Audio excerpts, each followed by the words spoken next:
మూత్రాశయ infection వచ్చిందా? ఈ ఇంటి చిట్కాలను పాటిస్తే త్వరగా సమస్య తగ్గుతుంది.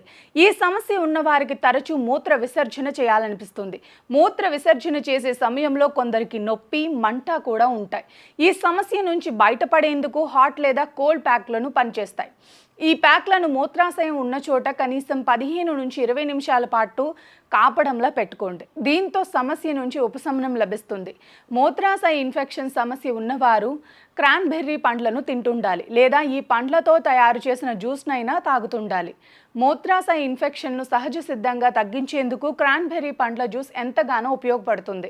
విటమిన్ సి అధికంగా ఉండే పండ్లను తింటున్నా కూడా మూత్రాశయ ఇన్ఫెక్షన్ సమస్య నుంచి బయటపడవచ్చు. విటమిన్ సి అధికంగా ఉండే పండ్లను తింటున్నా కూడా మూత్రాశయ ఇన్ఫెక్షన్ సమస్య నుంచి బయటపడవచ్చు. మూత్రాశయ ఇన్ఫెక్షన్ను తగ్గించడంలో త్రిఫల చూర్ణం కూడా పనిచేస్తుంది. రాత్రిపూట ఒక గ్లాస్ గోరువెచ్చని నీటిలో 1/2 టీ స్పూన్ త్రిఫల చూర్ణం కలిపి తాగుతుంటే మూత్రాశయ ఇన్ఫెక్షన్ తగ్గుతుంది. ఈ మిశ్రమం మలబద్ధకానికి కూడా చక్కని ఔషధంలా పనిచేస్తుంది.